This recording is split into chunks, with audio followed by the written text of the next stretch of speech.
Listen, if you've been struggling to lose weight despite doing everything right, if that scale keeps climbing up no matter how hard you try, I'm about to reveal for you something that's going to absolutely shock you and potentially change your life. What I'm sharing today goes against everything that the diet industry wants you to believe. And by the end of this video, you'll understand why 95% of diets fail, and more importantly, what actually works. Here's the truth. Weight loss can actually be simple and painless. I'm Dr. Josh Shields, and as a certified functional medicine practitioner, I've helped thousands of patients break free from an endless cycle of yo-yo dieting. And as a doctor, I've seen the devastating effects that these weight loss industry lies, the damage that they've caused. And if you're frustrated and you're on the verge of giving up, then you're in the right place because you've probably tried everything. Counting calories obsessively, working out for hours, cutting out entire food groups, following the latest fad diets, and yet the scale keeps going up. And the worst part is that many of you probably blame yourselves. You think that you're weak or that you lack the willpower or that something inside of you is inherently broken. But here's what's really happening. See, there are 5 metabolic saboteurs that are secretly destroying your weight loss efforts. These aren't just theories. These are clinically proven mistakes that I see in my clinical practice every single day. And if you don't fix these 5 things, you could diet and exercise for the next 10 years and still not lose the weight that you want. But when you understand these 5 saboteurs, when you fix these hidden problems, weight loss becomes an enjoyable and simple process. So let's dive right in. The first metabolic saboteur that's destroying your weight loss is that you're overestimating how many calories that you burn and underestimating how many calories you're actually eating. Now, I know this may sound simple and you're probably thinking, but Dr. Shields, I use one of those online calculators and I track everything. But here's the problem is that those basal metabolic calculators, they're not giving you your number. They're giving you an average number based on a group of people. And you could need 20 to 30% fewer calories than what they're telling you. So if they're telling you need 1,500 calories, that could be wrong by up to 400 calories if you take a 30% average of that. But it gets worse. A landmark study that was published in New England Journal of Medicine found that people underreported their actual food intake by an average of 47%. And they overreported their caloric burn by 51%.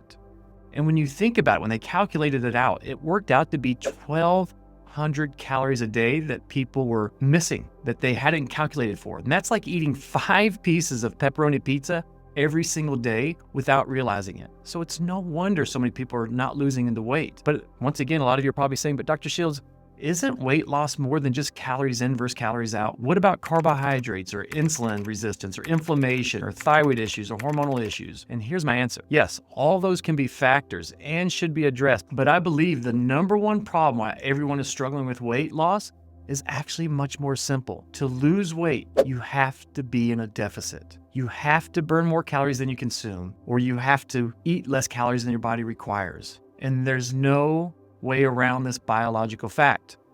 And it's also proven right now as a country as a whole, we are eating more than ever. In 1900, we ate about on average for men around 2,900 calories, for women around 2,100 calories. And now you add 400 or 500 calories per man and woman. We're eating more per day and we're more sedentary. So it's no wonder why we're gaining weight.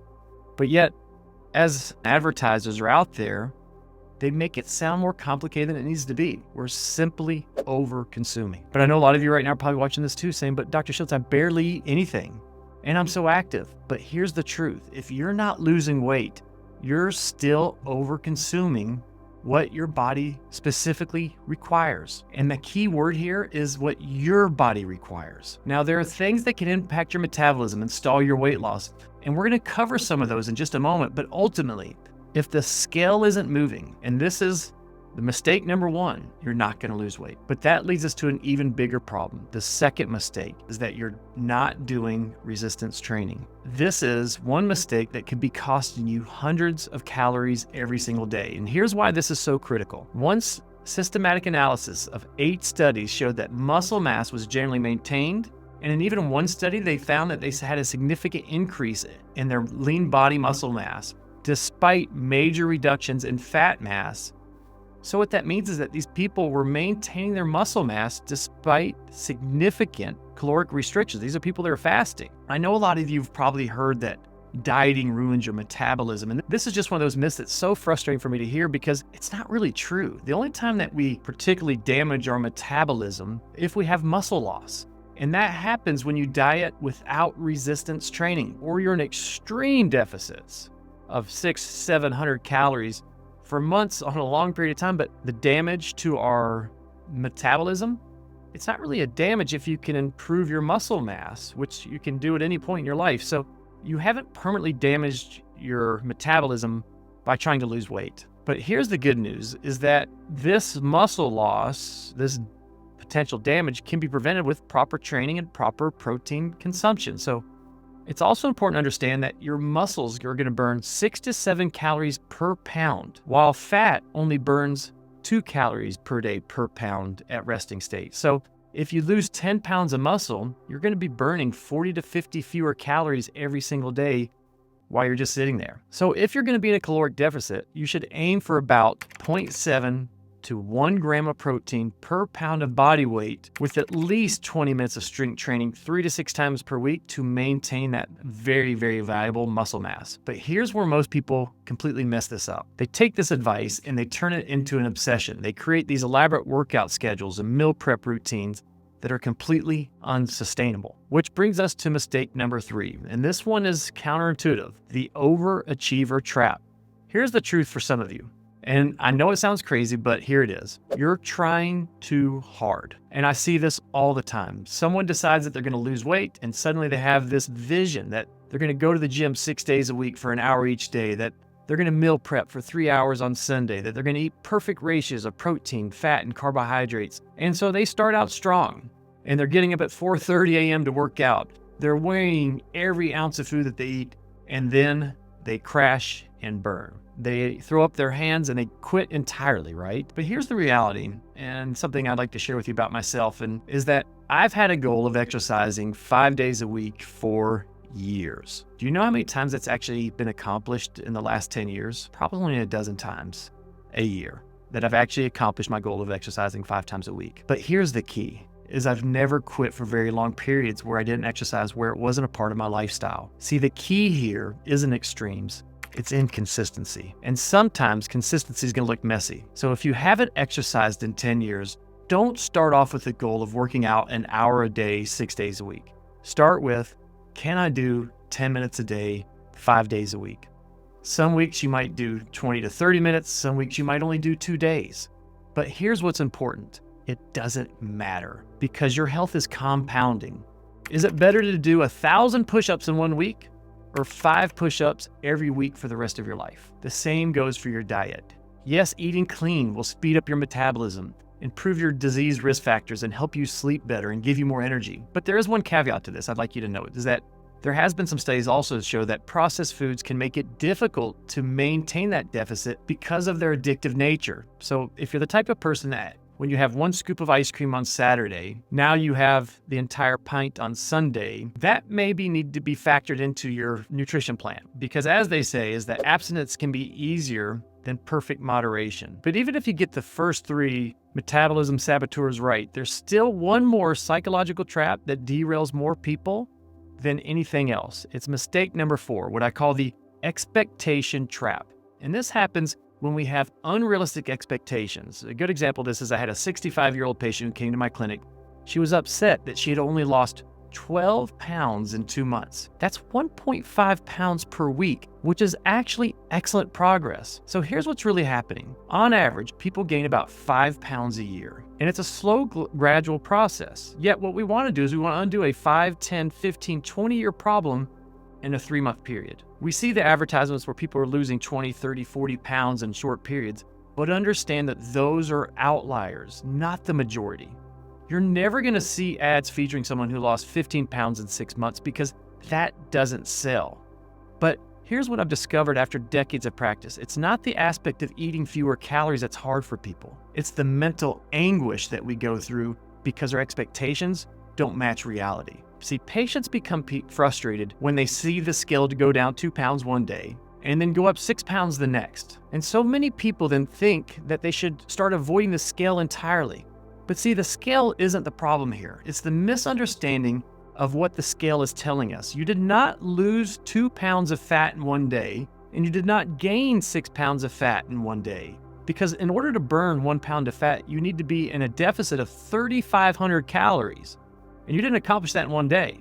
So what you're seeing is water weight fluctuations. For every gram of carbohydrates that you consume, you need 2 to 3 grams of water to store it. So when we go into a diet, we're initially usually restricting our carbohydrates, we're eating cleaner, we're eating less sugars, so we're gonna lose a lot of water weight. And then when we have mishaps, when we have slips, we're gonna see that water weight come back in. So that's the fluctuation. It can also be constipation that can affect the scale. It can also be changes with your menstrual cycles.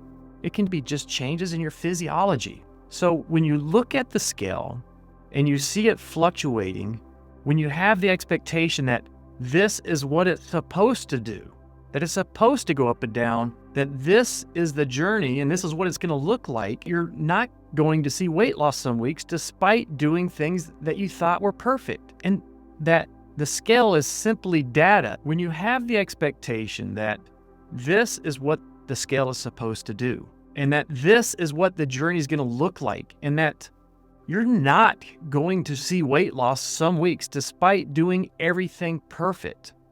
And that sometimes you might only see a half a pound or no weight loss or even weight gain after what you would consider a perfect week. And that is okay. And that the scale is simply data and it's feedback. It's telling you that you were probably, like we mentioned earlier in that study, over-consuming or underestimating what your body was burning. And that just means that we need to make adjustments and do some more experimentation. We do not need to feel bad about ourselves. We do not need to have mental anguish and frustration because we understand and appreciate that it's simply data. And that's the journey. Like, think about life. Life is not a continual great thing that we always have good experiences. Life has its ups and downs, and so is your weight loss journey. Some weeks you're going to do better, and we're going to be more compliant. Our bodies are going to be in a better physiological state, and we're going to lose more weight. And sometimes we're not. Sometimes we're going to be hungry, and guess what? We're going to end up eating more. And sometimes we're not going to have as much motivation. We're not going to be as active, so things are going to slow down. And sometimes we're going to cheat. That's right, we're going to cheat.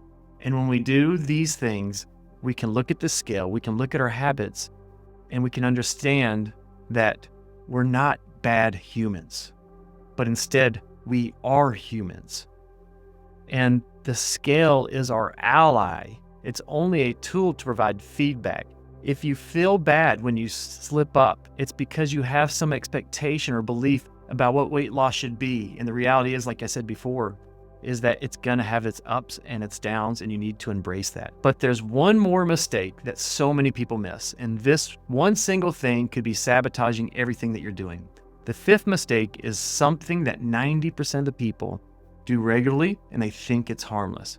But it's actually one of the most devastating metabolism killers out there. In fact, I've had dozens of patients achieve their ideal weight loss simply by eliminating this one thing. And that fifth mistake that's destroying your weight loss efforts is alcohol consumption. I know what you're thinking right now, but Dr. Shields, I only drink 500 calories worth of alcohol per week. That can't possibly be the problem. But here's what's really happening. Your body treats alcohol as a toxin. So it prioritizes metabolizing it before anything else, carbs, fats, or proteins. So while your liver is busy metabolizing that alcohol, it temporarily shuts down fat burning and prioritizes processing that alcohol instead. Your body's gonna burn less fat for energy, which stalls your weight loss, especially if alcohol is consumed regularly. But it gets worse. Alcohol impairs your REM and your deep sleep, which leads to increased stress the following day. This raises your stress hormones, impacting your metabolism and your well-being, making it more difficult to stay on track with your plan. You don't have to believe me though. Just try and eliminate alcohol for 2 weeks and run your own experiment and see what happens. So what now? If you're trying to lose weight, don't get lost in the weeds worrying about carbs, proteins, and fats. Don't worry about that right now. Instead, I want you to experiment and explore with ways that you can create sustainable caloric deficit. And how do you know if you're in a caloric deficit? If you're seeing the scale go down. If you're not, keep adjusting what you're eating or your activity levels so that you can see that it starts to happen. You can also start with no snacking, no juices, or no liquid calories. and just your meals. And if that doesn't work, one of the things I like to do is I like to skip breakfast, have a tea or a decaf coffee. I eat a 400 to 500 calorie lunch and a 600 to 800 calorie dinner. And I try to avoid those snacks if I can. And some days I may eat more, and that's okay because I have built-in deficit for the other days to make up for those days that I overconsume, because I know that life is going to happen. And so even in my own journey, and trust me, I have tried to lose weight and trying to keep my weight down. And sometimes it's more successful than others, but ultimately it's that consistency that's going to win. So remember that your weight loss journey doesn't have to be a solo adventure. So join our community of wellness seekers who are reclaiming their health and vitality. If this information has been valuable to you at all, hit that subscribe button. And also don't forget to hit the notification bell, because in our next video, I'm going to reveal the specific strategies for creating a caloric deficit that's actually easier and healthier in the long run. And we're going to dive deeper into the foods that naturally suppress appetite, the timing strategies that maximize fat burning, and simple lifestyle hacks that make weight loss feel almost effortless. What we've covered here today is just the tip of the iceberg. If you're ready to dive deeper and learn more about my complete system for healing your body and your metabolism, check out my 5 systems of healing video, and I'll provide the link in the description below. But until next time, this is Dr. Josh Shields reminding you that your best health is not behind you, it's ahead of you. And with the right knowledge and approach, it's closer than you think. So drop a comment below and let me know how these 5 mistakes, which ones you've been making, or how it goes for you with your weight loss journey. And I read every single comment, and your questions might also help inspire my next video. Talk soon.